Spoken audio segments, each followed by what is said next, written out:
제가 지금까지 살아오면서 가장 후회하는 선택이 무엇인지 아십니까? 미국에서 35년간 엔지니어로 일하며 401k에 150만 달러를 모았던 저는 은퇴 후 편안한 노후를 보낼 수 있을 거라 확신했습니다. 하지만 지금 돌이켜보니 그 확신이야말로 제 인생 최대의 착각이었습니다. 저는 올해 65세가 되는 김철수라고 합니다. 1985년 30살의 나이에 미국 캘리포니아로 이민을 왔고 실리콘밸리의 한 반도체 회사에서 전자공학 엔지니어로 일했습니다. 한국에서 서울대 전자공학과를 나와 대학원까지 마쳤지만 당시 한국의 상황으로는 제가 원하는 기술 분야에서 꿈을 펼치기 어려웠습니다. 미국에 처음 도착했을 때는 정말 어려웠습니다. 영어는 물론이고 미국의 직장 문화, 사람들과의 관계, 모든 것이 낯설고 어색했죠. 하지만 저는 꿈이 있었습니다. 세계 최고 수준의 기술을 배우고 안정적인 노후를 준비하겠다는 꿈이요. 첫 직장에서의 연봉은 45,000달러였습니다. 1980년대 중반 기준으로는 나쁘지 않은 금액이었지만 아파트 렌트비와 생활비를 제하면 남는 게 별로 없었습니다. 그때부터 저는 철저하게 계획을 세웠습니다. 회사에서 제공하는 401k에 가능한 한 많이 넣고 절약할 수 있는 모든 부분에서 절약하기로 했죠. 회사에서는 제가 401k에 넣는 돈의 50%까지 매칭해 주었습니다. 즉 제가 6%를 넣으면 회사에서 3%를 더 넣어주는 식이었죠. 저는 항상 최대 한도까지 넣었습니다. 연봉이 오를 때마다 401k 기여금도 같이 올렸고 세법이 허용하는 최대 한도까지 활용했습니다. 20대에 결혼한 아내는 한국에서 만난 대학 동창이었는데 저와 함께 미국으로 왔습니다. 아내도 회계사 자격을 따서 일을 했기 때문에 우리는 맞벌이 부부로 꽤 안정적인 수입을 확보할 수 있었습니다. 하지만 아이 둘을 키우면서도 우리는 절약 생활을 멈추지 않았습니다. 다른 한인 가정들이 큰 집으로 이사하고 좋은 차를 살 때도 우리는 작은 콘도에서 10년을 더 살았고 일본차 한 대로 가족이 함께 다녔습니다. 친구들은 저희를 구두쇠라고 놀리기도 했지만 저는 미래를 위한 투자라고 생각했습니다. 35년간 직장 생활을 하면서 저는 시니어 엔지니어까지 올라갔고 마지막 몇 년간은 연봉이 12만 달러에 달했습니다. 물론 중간에 몇 번 이직도 했지만 항상 401k는 꼬박꼬박 롤오버해서 한 계좌로 관리했습니다. 주식시장이 좋을 때도 있고 나쁠 때도 있었지만 장기 투자라는 마음으로 흔들리지 않았죠. 2015년 60세가 되던 해에 저는 은퇴 계획을 본격적으로 세우기 시작했습니다. 당시 401k 잔액이 110만 달러 정도였는데 65세까지 5년을 더 일하면서 최종적으로 150만 달러를 만들자는 목표를 세웠습니다. 소셜 시큐리티까지 합치면 부부가 월 4,000달러 정도의 고정 수입을 확보할 수 있을 것 같았습니다. 그때 저는 수많은 은퇴 관련 책들을 읽었고 파이낸셜 어드바이저와도 상담을 했습니다. 4% 룰이라는 게 있더군요. 은퇴 자금의 4%씩 매년 인출하면 돈이 떨어지지 않는다는 이론이었습니다. 150만 달러의 4%면 연간 6만 달러, 월로 계산하면 5,000달러입니다. 소셜 시큐리티까지 합치면 정말 여유로운 은퇴 생활이 가능할 것 같았습니다. 2020년 드디어 65세가 되어 정년퇴직을 했습니다. 코로나19로 세상이 혼란스러웠지만 저희 401k는 목표했던 150만 달러를 넘어 155만 달러까지 올라가 있었습니다. 35년간의 노력이 결실을 맺는 순간이었습니다. 정말 뿌듯했고 이제 걱정 없이 살 수 있을 거라는 안도감에 잠이 오지 않을 정도였습니다. 하지만 은퇴 후의 현실은 생각과 달랐습니다. 먼저 메디케어 문제가 있었습니다. 저희는 미국 시민권을 갖고 있어서 메디케어 자격은 있었지만 그래도 매월 지불해야 하는 보험료가 만만치 않았습니다. 부부 합쳐서 월 350달러 정도였는데 여기에 서플리먼트 보험까지 들면 월 600달러가 넘어갔습니다. 더 큰 문제는 외로움이었습니다.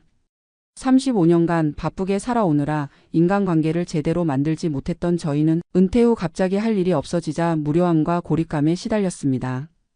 아이들은 이미 독립해서 동부로 남부로 흩어져 살고 있었고 1년에 한두 번 보는 게 전부였습니다. 캘리포니아의 물가는 계속 올랐습니다. 특히 주택 가격이 천정부지로 치솟으면서 재산세도 덩달아 올랐습니다. 저희가 30년 전에 30만 달러에 산 집이 150만 달러까지 올랐는데 재산세만 월 1,200달러가 넘어갔습니다. HOA 비용까지 합치면 주거비만으로도 월 1,500달러가 들어갔죠. 식료품비도 만만치 않았습니다. 예전에는 직장에서 점심을 해결했는데 이제는 하루 세 끼를 모두 집에서 해결해야 했습니다. 한국 음식을 해 먹으려면 한인마트에서 장을 봐야 했는데 물가가 한국의 3배는 되는 것 같았습니다. 김치 한 포기가 8달러, 한국 쌀 20파운드가 40달러였으니까요. 그러던 중 2022년 저희 부부는 중대한 결정을 내렸습니다. 한국으로 여기민을 가자는 것이었습니다. 몇 가지 이유가 있었습니다. 첫째는 의료 문제였습니다. 나이가 들수록 병원에 갈 일이 많아졌는데 미국의 의료비는 정말 무서웠습니다.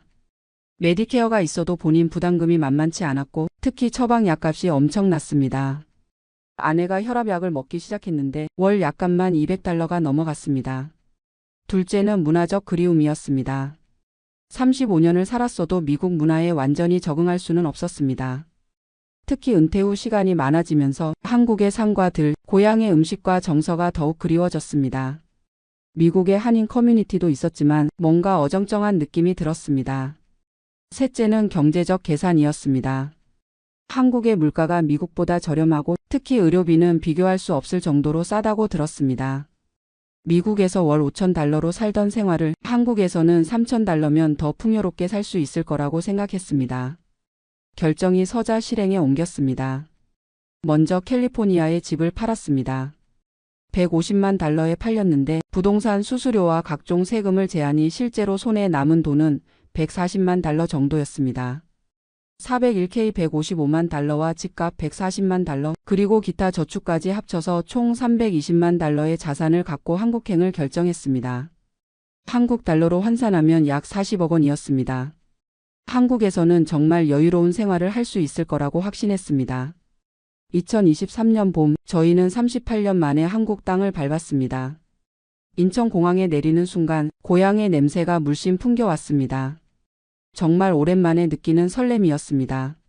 하지만 현실은 생각과 달랐습니다. 38년이라는 세월 동안 한국은 완전히 다른 나라가 되어 있었습니다. 우선 주거 문제부터 만만치 않았습니다. 서울의 아파트 가격이 미국 못지않게 비쌌습니다. 강남이나 서초 같은 좋은 지역의 40평대 아파트는 15억에서 20억을 호가했습니다. 지방으로 내려가면 좀 저렴하지만 병원이나 문화시설 접근성을 생각하면 서울 근처에 살아야 할 것 같았습니다. 결국 분당의 한 아파트 단지에 12억을 주고 35평짜리 아파트를 샀습니다. 미국의 150만 달러짜리 집에 비하면 절반도 안 되는 크기였지만 어쩔 수 없었습니다. 더 큰 충격은 생활비였습니다. 한국의 물가가 이렇게 올랐을 줄은 몰랐습니다. 특히 외식비는 미국과 별 차이가 없었습니다. 동네 식당에서 점심 한 끼가 15,000원, 저녁에 고기 한 번 먹으면 4만 원이 훌쩍 넘어갔습니다. 아파트 관리비도 만만치 않았습니다. 월 20만 원이 넘어가는데 미국의 HOA 비용과 비슷한 수준이었습니다. 여기에 난방비까지 합치면 겨울에는 월 35만 원이 나왔습니다. 하지만 가장 큰 문제는 따로 있었습니다. 바로 의료보험이었습니다. 미국에서 38년을 살다 온 저희는 한국의 건강보험 혜택을 받을 수 없었습니다. 물론 6개월 이상 거주하면 가입할 수 있다고 했지만 그 전까지는 의료비를 모두 개인이 부담해야 했습니다. 더 큰 문제는 기존 병력 때문에 민간보험 가입이 어렵다는 것이었습니다. 아내는 고혈압과 당뇨가 있었고 저도 고지혈증으로 약을 먹고 있었는데 보험회사에서는 가입을 거절하거나 터무니없이 높은 보험료를 요구했습니다. 결국 6개월을 기다려 건강보험에 가입했지만 그 과정에서 큰 돈이 나갔습니다. 아내가 당뇨 때문에 응급실에 간 적이 있었는데 하룻밤 입원비가 150만 원이나 나왔습니다. 미국에 비하면 저렴하다고 할 수도 있지만 예상하지 못한 지출이었습니다. 6개월 후 건강보험에 가입하고 나서도 문제가 있었습니다. 보험료가 월 70만 원이나 나왔습니다. 소득이 없다고 신고했는데도 이 정도였으니 아마 해외 자산 때문에 그렇게 산정된 것 같았습니다. 그보다 더 큰 문제는 적응이었습니다. 38년 동안 미국에서 살던 저희에게 한국의 디지털 문화는 너무나 낯설었습니다. 은행 업무 하나를 보더라도 모든 게 인터넷이나 앱으로 처리되었습니다. 저희는 스마트폰도 제대로 못 다루는데 공인인증서니 뭐니 하는 것들은 정말 복잡했습니다. 식당에서도 키오스크로 주문해야 하고 주차비도 앱으로 내야 하고 배달도 앱으로 시켜야 했습니다. 저희에게는 모든 게 어려웠습니다. 더욱이 사람들과의 관계도 쉽지 않았습니다. 38년 전과 한국 사회는 완전히 달라져 있었습니다. 동네 주민들과 인사를 나누려 해도 다들 바쁘게 지나가기만 했습니다.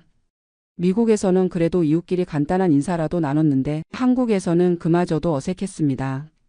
언어도 문제였습니다. 38년 동안 영어를 쓰다 보니 복잡한 한국어 표현이나 요즘 젊은 사람들이 쓰는 말들을 이해하기 어려웠습니다. 병원에서 의사 선생님이 설명해 주시는 의학 용어도 어렵고 관공서에서 사용하는 행정 용어도 낯설었습니다. 6개월 정도 지나면서 저희는 심각한 고민에 빠졌습니다. 한국에서의 생활이 생각만큼 쉽지 않았던 것입니다. 경제적으로도 계산이 안 맞았습니다. 미국에서 월 5,000달러로 살던 생활을 한국에서는 오히려 더 많은 돈을 쓰고 있었습니다. 환율을 고려하면 월 600만 원 정도를 쓰고 있었으니까요. 무엇보다 큰 문제는 자녀들과의 관계였습니다. 아이들은 미국에서 태어나고 자란 완전한 미국인이었습니다. 저희가 한국으로 온 것을 이해하지 못했고 오히려 서운해했습니다. 손자, 손녀들을 자주 볼 수 없게 된 것도 마음 아팠습니다. 1년이 지날 무렵 저희는 또 다른 중대한 결정을 내려야 했습니다. 다시 미국으로 돌아갈 것인가 아니면 한국에서 적응해 보려고 더 노력할 것인가. 그런데 이때 더 큰 문제가 생겼습니다. 미국의 401k에서 돈을 인출할 때마다 세금 문제가 복잡했던 것입니다. 한국과 미국 양쪽에서 세금을 내야 하는 상황이 생겼고 세무사 비용만으로도 연간 5,000달러가 들어갔습니다. 또한 환율 변동도 큰 영향을 미쳤습니다. 저희가 한국에 온 2023년에는 달러당 1,300원 정도였는데 시간이 지나면서 1,200원대로 떨어졌습니다. 같은 돈이라도 원화로 환산하면 손실이 생기는 셈이었습니다. 가장 충격적이었던 건 의료비였습니다. 건강보험에 가입했음에도 불구하고 좋은 병원에서 제대로 된 치료를 받으려면 상당한 돈이 들었습니다. 특히 치과 치료는 보험 적용이 안 되는 부분이 많아서 임플란트 하나에 150만 원이 들어갔습니다. 미국에서도 비싸긴 했지만 최소한 예측 가능한 수준이었는데 한국에서는 병원마다 가격이 천차만별이었습니다. 1년 반이 지난 지금 저는 제 인생에서 가장 큰 실수를 했다는 생각이 듭니다. 물론 한국으로 온 것 자체가 실수라는 게 아닙니다. 진짜 실수는 따로 있었습니다. 첫 번째 실수는 충분한 준비 없이 성급하게 결정한 것이었습니다. 한국의 변화된 현실을 제대로 파악하지 못했고 단순히 물가가 싸다는 편견을 갖고 있었습니다. 38년이라는 세월 동안 한국이 어떻게 변했는지 실제로 살아보지도 않고 막연한 기대만 갖고 있었던 거죠. 두 번째 실수는 미국의 집을 성급하게 판 것이었습니다. 만약 1년 정도 임대를 주고 한국에서 살아본 후 결정했다면 지금처럼 진퇴양난에 빠지지 않았을 것입니다. 집값은 더 올랐고 임대 수입도 월 4,000달러는 받을 수 있었을 텐데 성급한 결정으로 그 기회를 놓쳤습니다. 세 번째 실수는 자녀들과의 충분한 상의 없이 결정한 것이었습니다. 아이들은 미국이 고향이고 저희가 한국으로 가는 것을 달가워하지 않았습니다.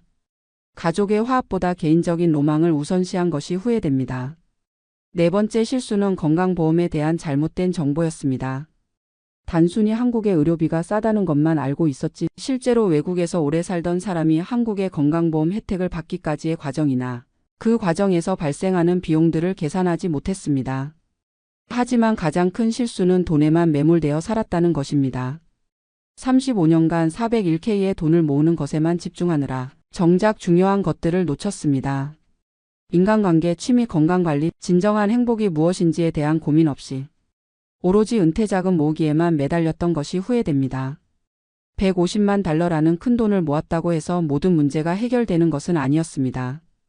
돈은 수단일 뿐이지 목적이 될 수 없다는 것을 65세가 되어서야 깨달았습니다. 지금 저희는 다시 미국으로 돌아갈지 한국에 남을지 고민하고 있습니다. 어느 쪽을 선택하든 쉽지 않을 것 같습니다. 미국으로 돌아가면 주거 문제가 있고 한국에 남으면 적응 문제가 계속될 것입니다. 젊은 분들에게 꼭 해드리고 싶은 말씀이 있습니다. 은퇴 계획을 세울 때 돈만 생각하지 마십시오. 어디서 누구와 어떻게 살 것인지에 대한 구체적인 그림을 그려보세요. 그리고 그 계획을 실행하기 전에 충분히 경험해 보시기 바랍니다. 401k에 150만 달러를 모으는 것보다 진정으로 행복한 노후를 설계하는 것이 훨씬 중요합니다. 저처럼 후회하지 마시고 지혜로운 선택을 하시기 바랍니다. 새벽 5시면 어김없이 잠에서 깨어납니다. 한국에 있을 때도 일찍 일어나는 편이었지만 여기 무인회에서는 모래바람이 창문을 두드리는 소리가 제 천연 알람 시계가 되었어요. 침대에서 일어나 창문을 열면 붉은 모래 언덕이 아침 햇살을 받아 황금빛으로 물들어 있습니다. 매일 보는 풍경인데도 신기해요. 60년 넘게 한국에서만 살았던 제가 이제는 베트남 무인회의 작은 펜션에서 하루를 시작하고 있다니. 제 이름은 김성문이고 올해로 65세가 되었습니다. 30년 동안 부산의 한 중학교에서 국어를 가르쳤고 3년 전에 정년퇴직을 했어요. 아내와는 15년 전에 먼저 하늘나라로 떠나보냈고 두 아들은 모두 서울에서 각자의 가정을 꾸리고 살고 있습니다. 처음 베트남에 온 건 2년 전이었어요. 그땐 그저 여행차 왔었는데 지금은 아예 이곳에 정착해서 살고 있습니다. 한국 사람들이 들으면 다들 놀라죠. 왜 하필 베트남이에요? 무인회가 어딘데요? 혼자 살기 외롭지 않아요? 그런 질문들을 받을 때마다 저도 가끔 신기해져요. 3년 전만 해도 베트남이라는 나라에 대해 아는 게 거의 없었거든요. 그저 전쟁이 있었던 나라, 쌀국수가 유명한 나라 정도로만 알고 있었어요. 하지만 지금 이 순간 모래 언덕을 바라보며 베트남 커피를 마시고 있는 제 모습을 보면 인생이 참 신기하다는 생각이 듭니다. 무인회는 베트남 남동부에 있는 작은 해변 도시예요. 호치민에서 버스로 5시간 정도 걸리는 곳이죠. 관광객들에게는 모래 언덕과 요정의 샘으로 유명한 곳이지만 저에게는 인생의 새로운 터전이 되었습니다. 여기서 생활한 지 이제 1년 반 정도 되었는데 처음엔 정말 힘들었어요. 언어는 통하지 않고 음식은 입에 맞지 않고 무엇보다 혼자라는 외로움이 견디기 어려웠거든요. 그런데 이상하게도 포기하고 싶다는 생각은 들지 않았어요. 아마 한국에 있을 때보다 마음이 더 편했기 때문인 것 같아요. 한국에서는 퇴직 후에 뭘 해야 할지 몰라서 방황만 했거든요. 교직에 있을 때는 정말 바빴어요. 새벽 6시에 일어나서 밤 10시에 집에 들어오는 게 일상이었고 주말에도 학교에 나가는 일이 많았죠. 30년 동안 그렇게 살았으니 퇴직하고 나니 뭘 해야 할지 모르겠더라고요. 아내가 살아있을 때는 그래도 집에 돌아갈 이유가 있었는데 혼자 남고 나니 하루하루가 너무 길었어요. 아침에 일어나도 갈 곳이 없고 친구들을 만나도 똑같은 얘기만 반복하고 저녁이면 빈집에서 혼자 술만 마시고 있었습니다. 아들들이 가끔 연락해서 아버지 괜찮으세요? 라고 물어보면 괜찮다고 대답했지만 사실은 전혀 괜찮지 않았어요. 매일이 의미 없이 흘러가는 것 같았거든요. 그러던 어느 날 우연히 텔레비전에서 베트남 여행 프로그램을 봤어요. 무인회라는 곳에 모래 언덕이 나오는데 마치 사막 같은 풍경이 너무 신기했습니다. 우리나라에서 이렇게 가까운 곳에 이런 곳이 있구나 하는 생각이 들었어요. 그때까지는 해외여행을 한 번도 가본 적이 없었어요. 아내가 살아있을 때 몇 번 가자고 했었는데 그때마다 돈 아깝다, 한국이 이렇게 좋은데 뭐하러 외국에 가냐 하면서 거절했었거든요. 지금 생각해보니 참 바보 같은 일이었죠. 아내가 세상을 떠나고 나서야 함께 여행 한번 가보지 못한 것이 후회가 되더라고요. 그래서 이번엔 꼭 가보자는 마음을 먹었습니다. 비록 혼자였지만요. 처음엔 겁이 났어요. 65세에 혼자 해외여행을 간다는 게 쉬운 일이 아니었거든요. 여권도 처음 만들어야 했고 비행기 표도 어떻게 사는지 몰라서 여행사에 맡겼어요. 베트남 호치민 공항에 내렸을 때의 기분을 아직도 기억해요. 후덥지근한 날씨와 낯선 냄새, 알아들을 수 없는 언어들. 순간 내가 왜 이런 곳에 왔나 하는 후회가 들었어요. 하지만 무인회에 도착했을 때는 생각이 완전히 바뀌었습니다. 붉은 모래 언덕을 처음 봤을 때의 감동을 잊을 수가 없어요. 한국에서는 절대 볼 수 없는 풍경이었거든요. 지프를 타고 모래 언덕을 올라가면서 아, 이런 게 인생이구나 하는 생각이 들었어요. 60년 넘게 살면서 이런 경험을 해본 적이 없었거든요. 하얀 모래 언덕에서 해돋이를 보는 순간은 정말 신비로웠어요. 태양이 천천히 떠오르면서 모래가 황금빛으로 변하는 모습을 평생 잊을 수 없을 것 같아요. 그때 문득 이런 생각이 들었어요. 이런 곳에서 살면 어떨까? 물론 처음엔 그냥 막연한 생각이었어요. 하지만 일주일 동안 무인회에 머물면서 그 생각은 점점 확신으로 바뀌었습니다. 무인회는 관광지이면서도 조용한 곳이에요. 해변을 따라 리조트들이 있지만 시끄럽지 않고 평화로운 분위기였어요. 무엇보다 생활비가 한국에 비해 훨씬 저렴했습니다. 제가 받는 교직원 연금이 월 280만 원 정도인데 한국에서는 이 돈으로 넉넉하게 살기가 어려웠어요. 부산의 원룸 월세만 해도 50만 원이 넘고 생활비까지 하면 빠듯했거든요. 하지만 무이네에서는 280만 원이면 상당히 여유로운 생활을 할 수 있었어요. 현지인들이 운영하는 작은 펜션 월세가 50만 원 정도, 식비는 한 달에 70만 원 정도면 충분했습니다. 첫 번째 여행에서 돌아온 후 한국에서 몇 달을 더 보냈지만 자꾸 무인의 생각이 났어요. 특히 모래 언덕에서 본 그 평화로운 풍경이 계속 머릿속에 맴돌았습니다. 아들들에게 이야기했을 때는 반대가 심했어요. 아버지 정신 나갔어요? 갑자기 왜 베트남에서 살겠다고 해요? 한국이 얼마나 좋은 나라인데 왜 굳이 그런 곳에 가려고 하세요? 하지만 제 마음은 이미 정해져 있었어요. 한국에서는 매일이 똑같았거든요. 아침에 일어나서 뉴스 보고 공원 산책하고 친구들과 만나서 술 마시고 그러다 잠들고 또 똑같은 하루를 반복하고 그런 생활이 죽을 때까지 계속될 거라고 생각하니까 답답했어요. 차라리 새로운 곳에서 새로운 도전을 해보고 싶었습니다. 두 번째로 베트남에 갔을 때는 아예 정착할 생각으로 갔어요. 짐도 최소한으로만 챙기고 필요한 건 현지에서 사기로 했습니다. 처음 몇 달은 정말 힘들었어요. 언어가 제일 큰 문제였습니다. 베트남어는 성조가 있어서 발음이 어렵고 같은 단어라도 성조에 따라 의미가 완전히 달라져요. 마트에서 물건을 사는 것도 쉽지 않았어요. 가격을 물어봐도 알아듣지 못하고 계산할 때마다 헤매는 일이 많았습니다. 음식도 처음엔 힘들었어요. 베트남 음식은 향신료가 많이 들어가서 자극적이고 쌀국수도 처음엔 별로였어요. 김치와 된장찌개가 그리워서 눈물 날 때도 많았습니다. 외로움도 컸어요. 한국말을 할 수 있는 사람이 거의 없었거든요. 가끔 관광으로 온 한국 사람들을 만나면 반가워서 말을 걸곤 했는데 그들은 며칠 있다가 떠나버리니까 더 외로웠어요. 그런데 시간이 지나면서 조금씩 적응이 되기 시작했어요. 매일 아침 모래 언덕을 바라보면서 커피를 마시는 게 일상이 되었고 동네 사람들과도 조금씩 친해졌습니다. 특히 펜션 주인 아저씨가 참 친절했어요. 언어는 통하지 않지만 몸짓과 표정으로 의사소통을 하면서 많은 도움을 받았습니다. 그 아저씨 덕분에 현지 마켓도 알게 되고 저렴한 식당들도 알게 되었어요. 무인의 매력은 모래 언덕만이 아니에요. 해변도 정말 아름답고 특히 일몰이 장관입니다. 매일 저녁 6시쯤 되면 해변에 나가서 일몰을 구경하는데 하늘이 온통 붉게 물드는 모습이 감동적이에요. 그리고 이곳 사람들의 순박함도 좋아요. 관광지다 보니 외국인들에게 익숙하고 대부분 친절하게 대해줍니다.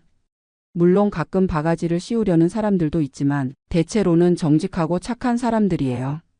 무엇보다 이곳에서는 시간이 천천히 흘러가는 것 같아요. 한국에서는 항상 뭔가에 쫓기는 기분이었는데 여기서는 정말 여유롭게 살 수 있어요. 아침에 일어나서 모래 언덕을 바라보고 천천히 아침 식사를 하고 오전에는 해변을 산책하고 오후에는 펜션에서 책을 읽거나 낮잠을 자고 저녁에는 일몰을 보러 나가고 이런 생활이 지루할 줄 알았는데 의외로 매일이 평화롭고 만족스러워요. 6개월쯤 지났을 때 아들들이 베트남으로 저를 보러 왔어요. 처음엔 아버지를 데려가겠다는 각오로 온 것 같았는데 며칠 머물다 보니 생각이 바뀌더라고요. 아버지가 정말 행복해 보이시네요. 한국에 계실 때보다 훨씬 밝으세요. 그 말을 듣고 저도 비로소 깨달았어요. 제가 정말 행복해했다는 것을요. 한국에 있을 때는 매일 우울했었거든요. 아침에 일어나는 것도 힘들고 하루가 끝나길 기다리며 살았는데 여기서는 아침이 기다려져요. 새로운 하루가 어떤 모습일지 궁금하거든요. 물론 아직도 어려운 점들이 있어요. 병원 갈 일이 있으면 불안하고 복잡한 서류 업무는 여전히 힘들어요. 한국 음식이 그리울 때도 많고요. 하지만 그런 불편함보다는 얻는 게 더 많은 것 같아요. 매일 새로운 것을 배우고 새로운 사람들을 만나고 새로운 경험을 하고 있거든요. 65세에 이런 모험을 할 줄은 꿈에도 몰랐어요. 교사 시절에는 항상 안전하고 예측 가능한 삶을 살았는데 이제는 매일이 작은 모험이에요. 요즘은 베트남어도 조금씩 늘고 있어요. 간단한 인사말이나 숫자 정도는 할 수 있게 되었고 시장에서 가격 흥정도 할 수 있어요. 완전히 유창하게 할 수는 없지만 기본적인 의사소통은 가능해졌습니다. 음식도 이제는 베트남 음식이 더 입에 맞아요. 쌀국수의 깊은 맛을 알게 되었고 반미도 정말 맛있다는 걸 깨달았어요. 가끔 한국 음식이 그리우면 인터넷으로 라면을 시켜 먹기도 하지만 대부분은 현지 음식으로 만족하고 있어요. 제일 좋은 건 스트레스가 없다는 거예요. 한국에 있을 때는 항상 뭔가 걱정이 있었어요. 건강 걱정, 돈 걱정, 아들들 걱정. 여기서도 물론 걱정은 있지만 그 정도가 훨씬 덜해요. 아마 환경이 바뀌면서 생각도 달라진 것 같아요. 매일 아침 모래 언덕을 바라보면서 이런 생각을 해요. 이 모래들도 오랜 시간 동안 바람에 날려서 여기까지 왔겠구나. 나도 65년이라는 시간을 거쳐서 이곳에 왔구나. 모래 언덕은 계속 변해요. 바람에 따라 모양이 조금씩 달라지고 비가 오면 색깔도 바뀌어요. 하지만 그 변화가 아름다워요. 저도 이제 인생의 모래 언덕 같은 시기를 지나고 있는 것 같아요. 예전과는 완전히 다른 모습이지만 나름대로 의미가 있고 아름다운 시간이에요. 한국에 있는 친구들이 가끔 연락해서 언제 돌아올 거냐고 물어봐요. 솔직히 아직은 잘 모르겠어요. 건강이 허락하는 한 이곳에서 살고 싶긴 하지만 언젠가는 돌아가야 할 때가 올 수도 있을 거예요. 하지만 지금 이 순간은 여기가 제 집이에요. 매일 아침 모래 언덕의 일출을 보고 저녁에는 바다의 일몰을 보면서 남은 인생을 천천히 음미하고 있어요. 교사로서 30년을 살면서 많은 학생들에게 도전하라고 가르쳤는데 정작 저는 안전한 삶만 살았었거든요. 이제서야 진짜 도전을 하고 있는 것 같아요. 65세에 시작한 새로운 인생이지만 후회는 없어요. 오히려 더 일찍 시작했으면 좋았을 텐데 하는 아쉬움이 들어요. 무인의 모래 언덕처럼 인생도 계속 변하는 거겠죠. 지금은 이곳이 좋지만 앞으로 또 어떤 변화가 있을지 모르겠어요. 하지만 그 변화를 두려워하지 않아요. 65세에 베트남에 정착할 수 있었다면 앞으로 어떤 일이든 할 수 있을 것 같거든요. 지금 이 글을 쓰고 있는 이 순간에도 창 밖으로 모래 언덕이 보여요. 오늘은 바람이 세서 모래가 살랑살랑 날리고 있어요. 마치 춤을 추는 것 같아서 보고 있으면 마음이 평화로워져요. 이런 평안한 마음을 언제 마지막으로 느껴봤나 생각해보니 아주 오래전 일인 것 같아요. 아마 젊었을 때 처음 교단에 섰을 때의 설렘과 비슷한 기분일까요? 그때도 새로운 시작이었고 지금도 새로운 시작이에요. 나이는 숫자일 뿐이라는 말이 이제야 실감이 나요. 베트남 무인회에서 65세 김성문의 새로운 인생이 계속되고 있습니다. 지금 정말로 후회스러운 마음으로 이 이야기를 시작합니다. 플로리다의 따뜻한 햇살이 창문으로 들어오지만 마음은 왠지 무거워요. 67세가 된 지금에서야 깨달은 것이 있어서요. 제가 그동안 얼마나 어리석은 일을 했는지 그리고 그 일로 인해 가족들에게 얼마나 걱정을 끼쳤는지 말이에요. 처음부터 차근차근 말씀드릴게요. 저는 1985년에 28살의 나이로 남편의 유학을 따라 미국에 왔어요. 그때는 정말 젊었죠. 두 아들을 키우면서 이민자의 삶이 쉽지 않았지만 그래도 희망이 있었어요. 남편이 박사 과정을 마치고 취업을 하고 저도 파트타임으로 일하면서 가정을 꾸려나갔거든요. 시민권도 받고 아이들도 잘 자라서 큰아들은 엔지니어가 되었고 작은 아들은 의사가 되었어요. 손주들도 셋이나 생기고 정말 미국에서의 삶이 안정되었다고 생각했어요. 은퇴 후에는 플로리다의 따뜻한 날씨를 찾아서 올랜도 근교의 조용한 동네로 이사를 왔고요. 그런데 60세가 넘어가면서 건강에 문제가 생기기 시작했어요. 당뇨 진단을 받은 게 첫 번째였고 그 다음엔 고혈압, 관절염까지 하나둘씩 늘어났어요. 메디케어에 가입하고 서플리먼트 보험도 들었지만 약값 부담이 만만치 않더라고요. 처음엔 한 달에 $200 정도였는데 나이가 들수록 약의 종류도 늘어나고 용량도 늘어나서 어느새 월 약값이 $400를 넘어가기 시작했어요. 메디케어 도너토리라는 구간에 들어가면 본인 부담금이 갑자기 확 올라가거든요. 그때는 정말 부담스러웠어요. 우리 부부 연금으로는 충분히 생활할 수 있지만 그래도 절약할 수 있으면 절약하는 게 맞다고 생각했어요. 40년 넘게 미국에서 살면서도 여전히 한국 사람의 마음이 남아있나 봐요. 아껴 쓰고 절약하는 게 몸에 배어 있거든요. 그러던 중에 한인 커뮤니티에서 만난 언니들이 이런 이야기를 하더라고요. 아이고 경숙이 언니는 약값이 비싸서 고생이네. 나는 한국에서 약 사와서 먹어. 거기는 정말 싸더라. 또 다른 언니는 나는 한국 가족들한테 부탁해서 보내달라고 해. 5분의 1 가격이야. 라고 하시더라고요. 처음엔 그럴 수도 있겠네라고 생각했지만 별로 관심은 없었어요. 그런데 약값이 점점 오르고 특히 당뇨약이 새로운 걸로 바뀌면서 더 비싸졌거든요. 그때부터 슬슬 마음이 흔들리기 시작했어요. 3년 전에 한국에 가족 방문차 갔을 때 궁금해서 동네 약국에 들러봤어요. 미국에서 처방받던 약 이름을 보여주면서 가격을 물어봤더니 정말로 5분의 1 가격에 판다고 하더라고요.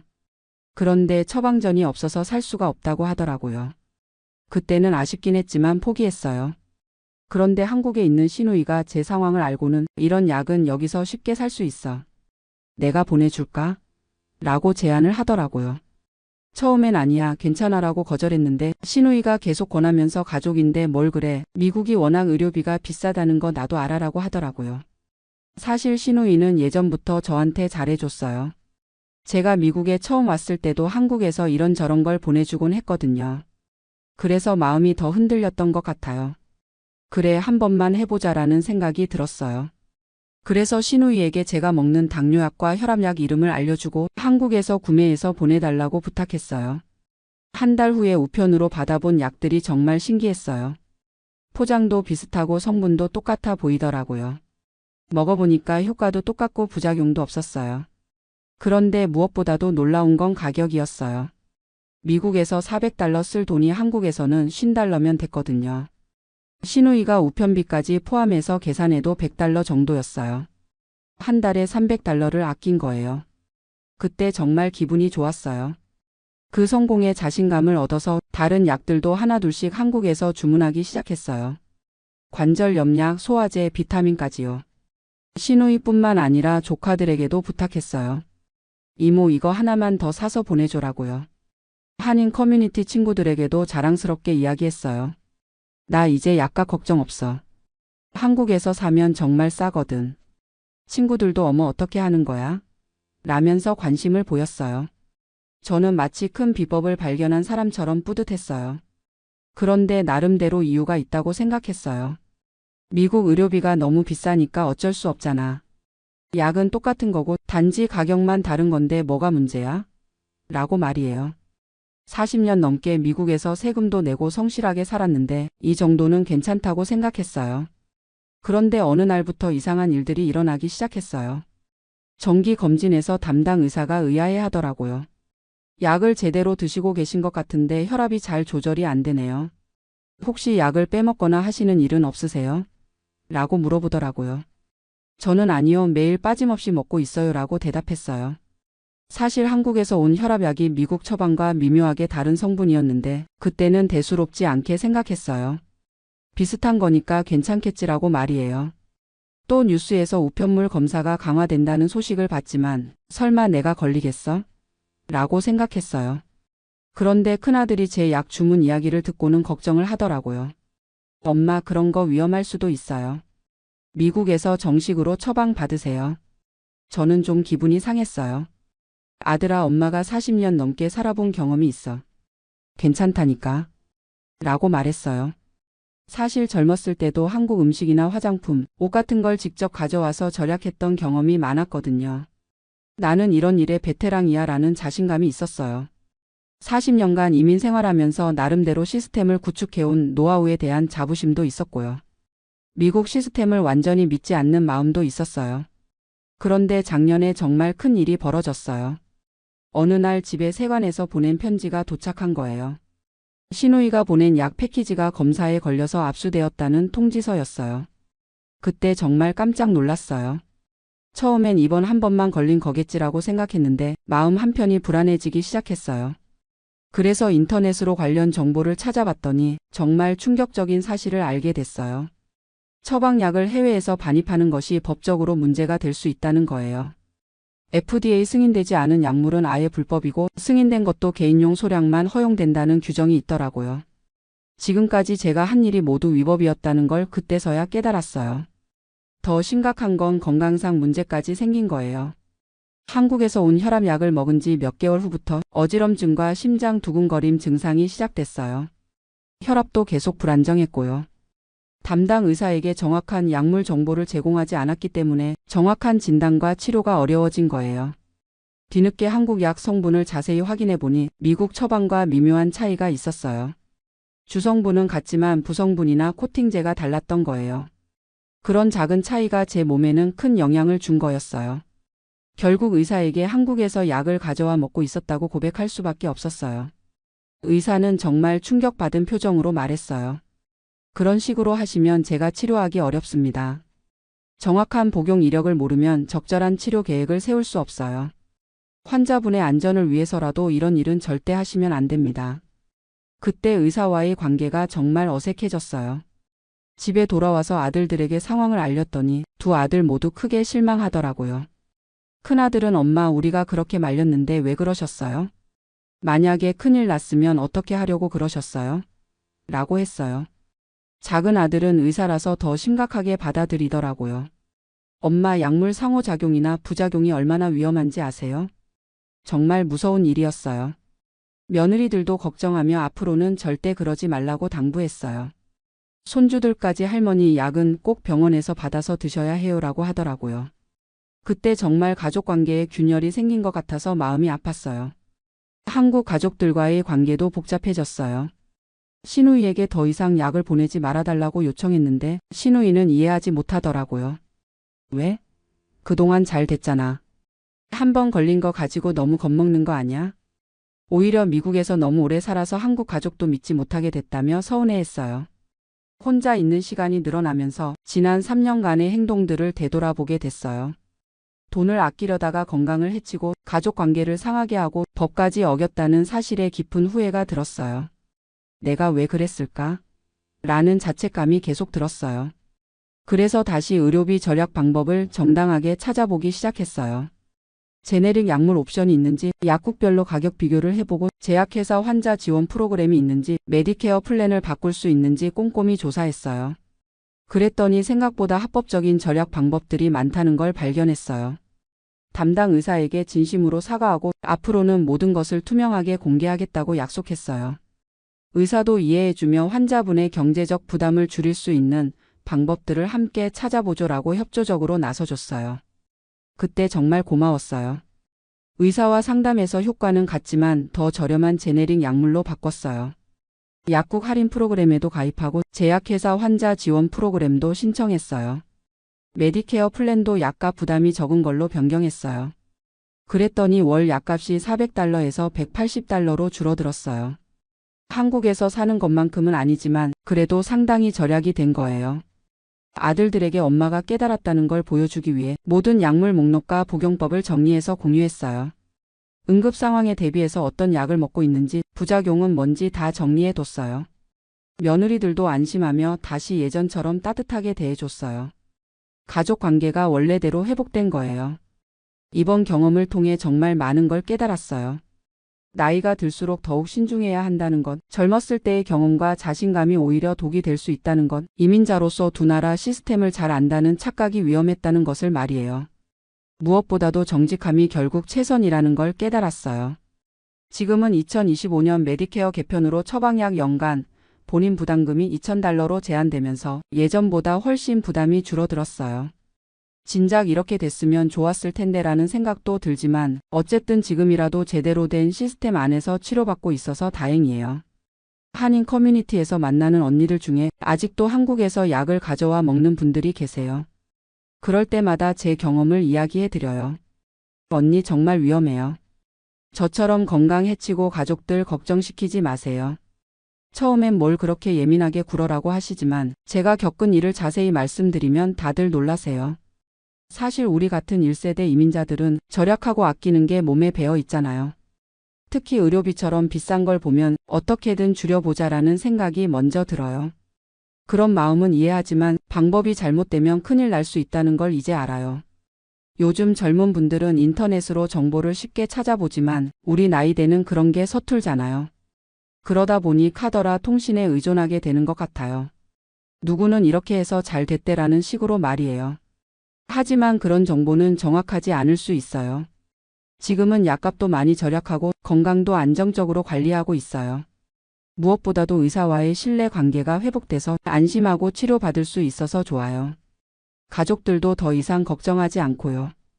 플로리다의 따뜻한 날씨 속에서 남편과 함께 산책도 하고 손주들과 놀아주기도 하면서 평온한 노후를 보내고 있어요. 가끔 올랜도에 있는 한인교회에 가서 비슷한 고민을 가진 분들과 이야기를 나누기도 해요. 그때마다 항상 하는 말이 있어요. 돈을 아끼려다가 더 큰 것을 잃을 수 있어요.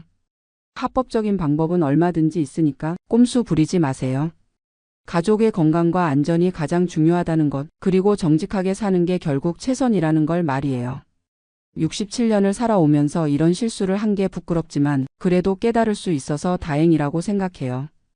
혹시 저와 비슷한 유혹에 빠지실 분들이 계시다면 제 이야기가 작은 도움이 되었으면 좋겠어요. 아무리 경제적으로 어려워도 가족의 안전과 건강을 위험에 빠뜨리면 안 된다는 것, 그리고 나이가 들수록 더욱 신중하고 정직해야 한다는 걸 말이에요. 안녕하세요. 저는 올해 65세 된 박정호라고 합니다.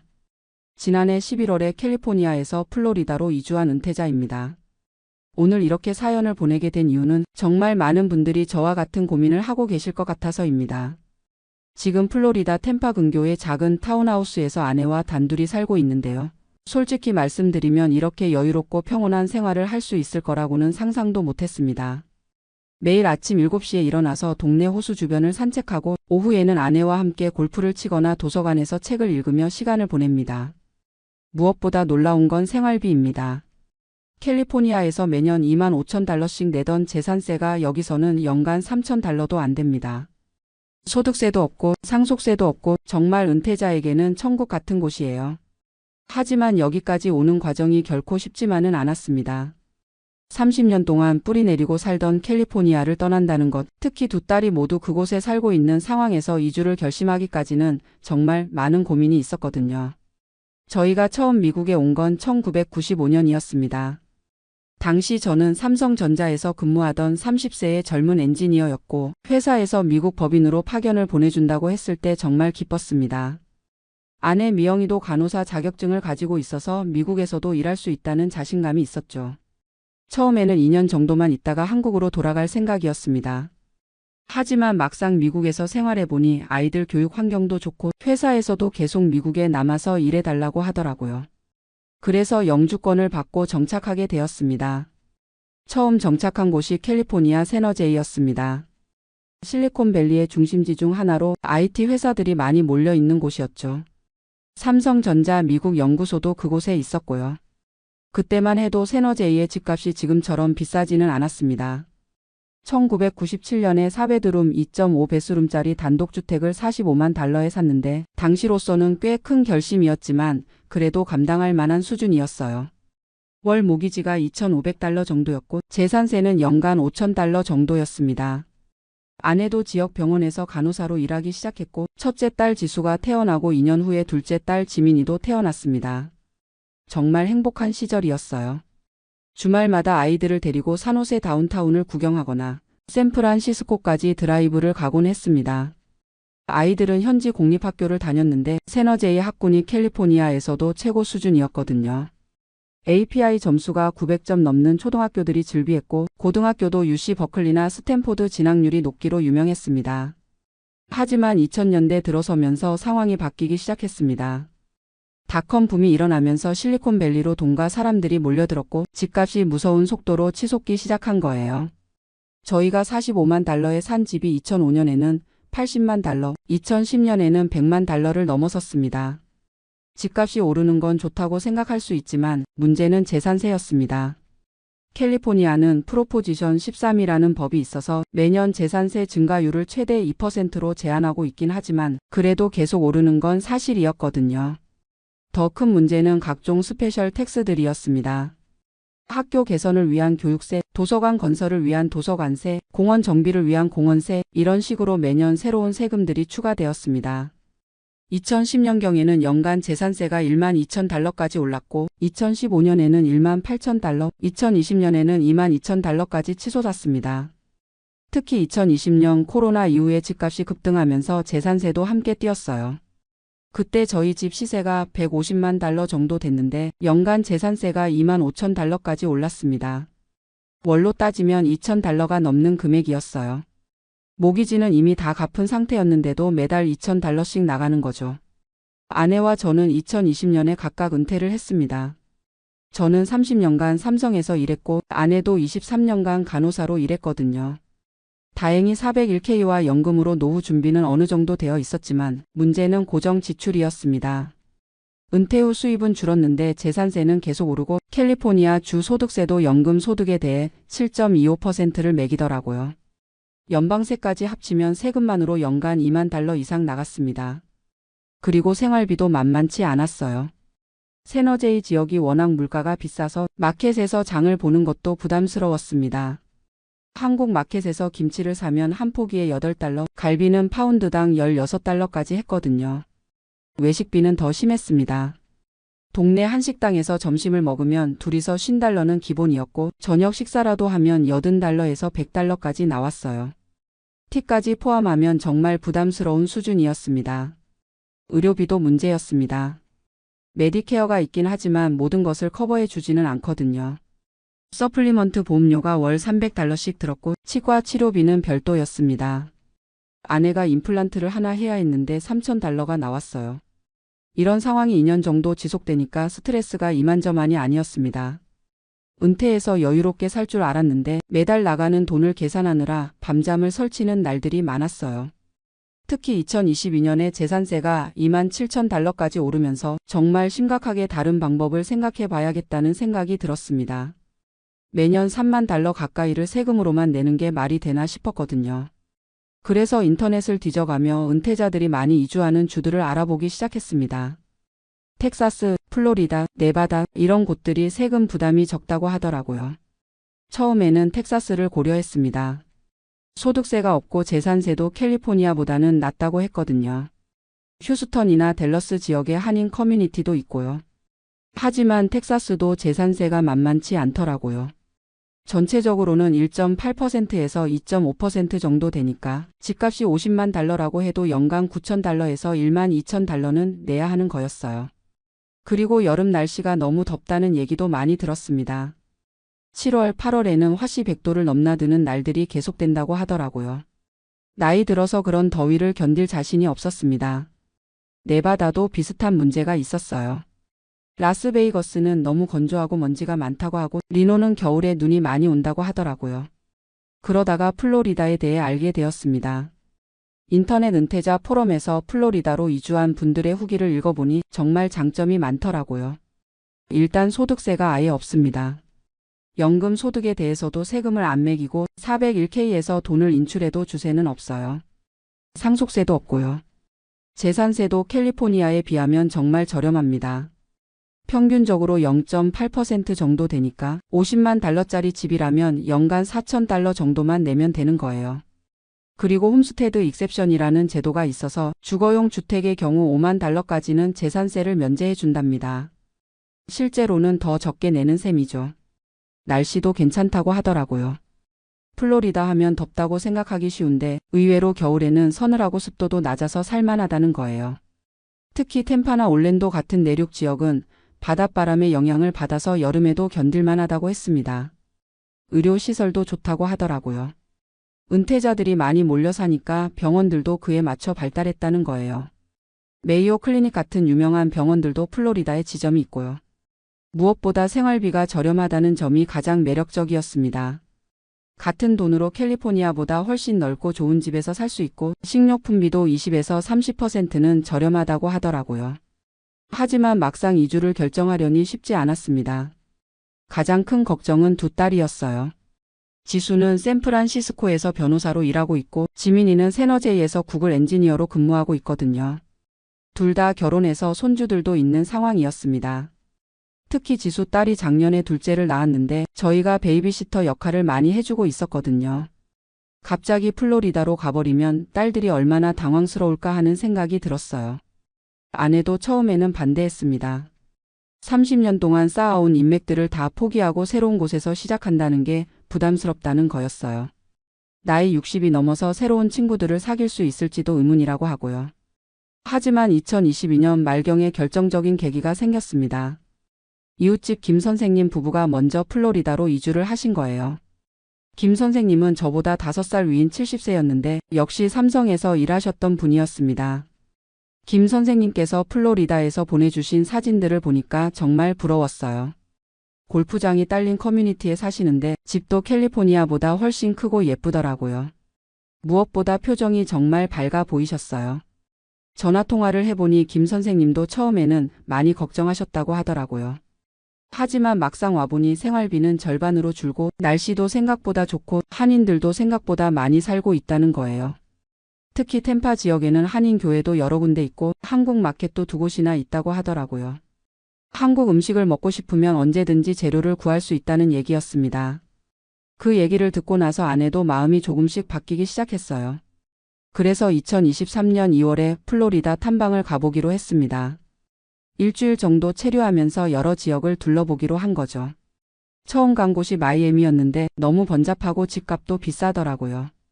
한인들도 별로 없는 것 같고 뭔가 우리한테는 맞지 않는 느낌이었어요. 그 다음에 간 곳이 올랜도였습니다.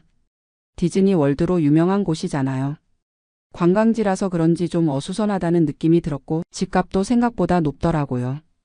마지막으로 간 곳이 템파였는데 여기가 딱 우리 마음에 들었어요. 도시도 적당히 크고 한인 커뮤니티도 있고 무엇보다 집값이 합리적이었습니다. 템파 근교의 브랜든이라는 지역을 둘러봤는데 3베드룸 2베스 타운하우스가 35만 달러에서 40만 달러 선이더라고요. 캘리포니아 기준으로는 정말 저렴한 거죠. 그리고 그 지역에 한국 마켓도 있고 한인 교회도 차로 15분 거리에 있었어요. 골프장도 여러 곳 있고 도서관이나 커뮤니티 센터 같은 시설들도 잘 되어 있더라고요. 무엇보다 사람들이 친절했습니다. 길을 물어봐도 자세히 알려주고 마켓에서도 직원들이 웃으면서 인사를 해주더라고요. 캘리포니아에서는 느낄 수 없었던 따뜻함이었어요.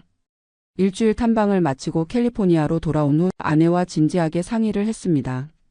이번에는 아내도 플로리다가 마음에 든다고 하더라고요. 특히 생활비가 저렴한 점과 사람들이 친절한 점이 좋았다고 했어요. 그래서 2023년 4월부터 본격적으로 이주 준비를 시작했습니다. 가장 먼저 한 일이 집을 매물로 내놓는 것이었어요. 150만 달러에 내놓았는데 한 달 만에 팔렸습니다. 실제로는 165만 달러에 팔렸어요. 그 돈으로 플로리다에서 집을 사고 나니 100만 달러 정도가 남더라고요. 그 돈을 안전한 투자처에 넣어두고 이자 수입으로 생활비를 보충하기로 했습니다. 두 번째로 한 일이 딸들과의 상의였어요. 처음에는 반대가 심했습니다. 특히 지수가 많이 서운해했어요. 손주들 봐주는 사람이 없어진다고 명절이나 생일 때 어떻게 하냐고 하더라고요. 하지만 저희 상황을 자세히 설명해주니 이해를 해주더라고요. 매년 3만 달러씩 세금으로 나가는 상황에서는 어쩔 수 없다는 걸 알아준 거죠. 대신 1년에 3번은 꼭 캘리포니아에 와서 손주들을 봐달라고 하더라고요. 세 번째로 한 일이 플로리다에서 집을 구하는 것이었어요. 여러 번 오가면서 집을 보다가 브랜든 지역의 한 타운하우스를 계약했습니다. 3베드룸 2.5베스의 차고까지 있는 집이었는데 가격이 38만 달러였어요. 그 집이 2019년에 지어진 거의 새 집이어서 더 마음에 들었습니다.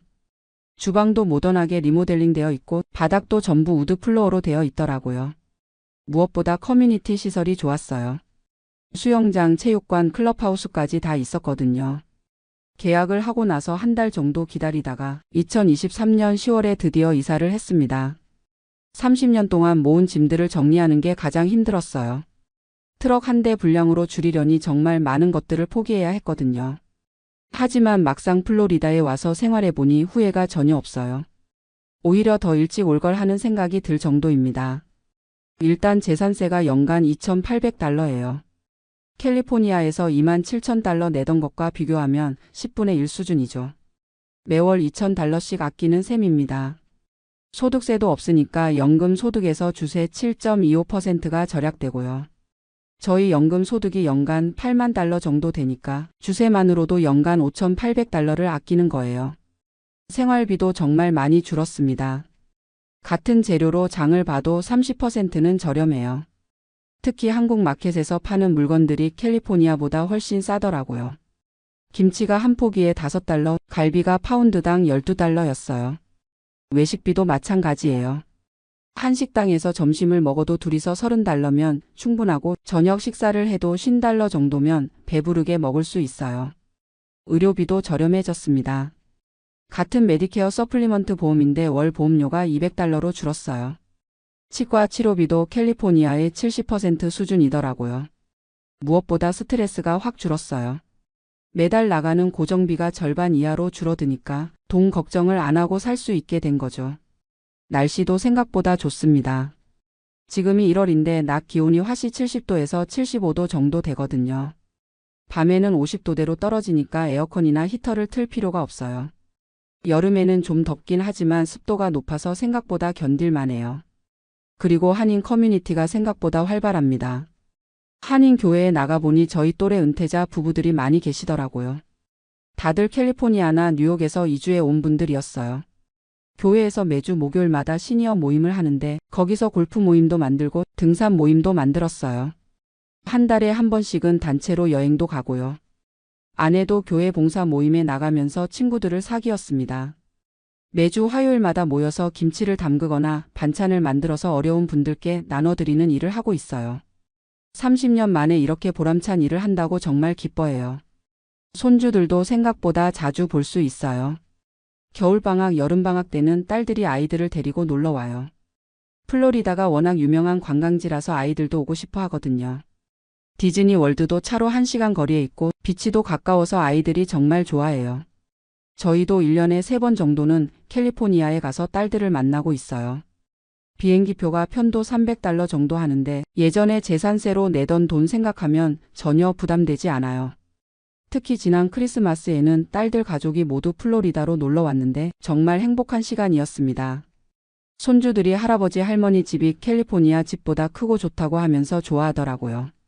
수영장에서 하루 종일 놀고 저녁에는 바비큐를 해서 다 같이 먹었어요. 지수도 플로리다 생활을 보고 나서는 생각이 많이 바뀌었나 봐요. 자기도 은퇴하면 부모님 근처로 올 생각이라고 하더라고요. 남편도 변호사라서 어디든 일할 수 있다고 하고요. 지금 가장 만족스러운 부분은 시간적 여유입니다. 캘리포니아에 있을 때는 매월 나가는 돈을 계산하느라 스트레스를 받았는데 지금은 그런 걱정 없이 정말 하고 싶은 일들을 할 수 있어요. 골프를 배우기 시작했는데 동네 골프장이 시니어 할인을 해줘서 라운드 비용이 $25밖에 안 들어요. 캘리포니아에서는 한 번 치려면 $100는 내야 했거든요. 아내는 도서관에서 하는 영어 회화 모임에 나가고 있어요. 다른 나라에서 온 이민자들과 함께 영어를 연습하는 모임인데 정말 재미있다고 해요. 60이 넘어서도 새로운 친구들을 사귈 수 있다는 게 신기하다고 하더라고요.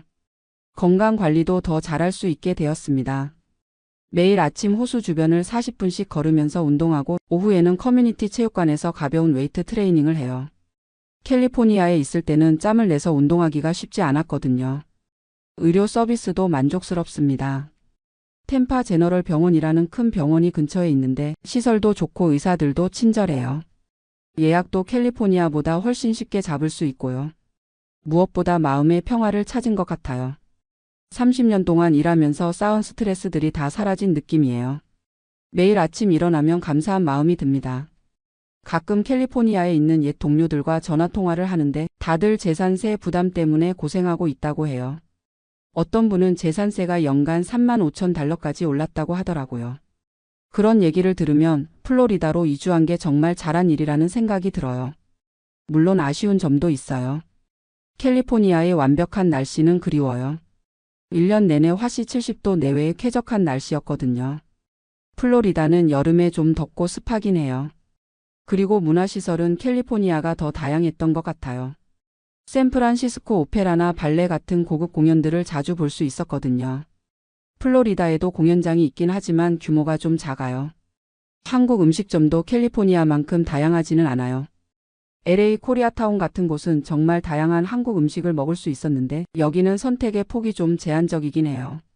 하지만 집에서 해먹는 걸 생각하면 크게 불편하지는 않아요. 대중교통도 캘리포니아보다는 불편해요. 거의 모든 곳을 차로 가야 하거든요. 나이가 들어서 운전하기 어려워지면 어떻게 할지는 좀 걱정되긴 해요. 하지만 이런 단점들을 고려해도 플로리다로 이주한 건 정말 잘한 선택이었다고 생각해요. 경제적으로나 정신적으로나 훨씬 여유로워졌거든요. 특히 은퇴자들에게는 플로리다의 세제 혜택이 정말 크다는 걸 실감하고 있어요. 소득세, 상속세, 재산세 모든 면에서 캘리포니아와는 비교가 안 되거든요. 제가 계산해 보니까 저희가 플로리다로 이주함으로써 연간 $30,000 이상을 절약하고 있어요. 재산세만으로도 $24,000, 주 소득세로 $6,000, 생활비 절약으로 $5,000 정도요. 총 $35,000를 아끼는 셈이죠. 이 돈이면 1년에 여러 번 여행을 갈 수도 있고 손주들 교육비도 도와줄 수 있어요. 무엇보다 노후 자금에 대한 걱정을 덜 수 있게 되었어요. 혹시 저와 비슷한 상황에 있는 분들이 계시다면 플로리다 이주를 한번 진지하게 고려해 보시길 권해드리고 싶어요. 물론 가족과 떨어져 사는 것에 대한 부담이 있을 수 있지만 요즘은 비행기 교통도 좋고 화상통화도 자유롭게 할 수 있잖아요. 가장 중요한 건 본인과 배우자의 행복이라고 생각해요.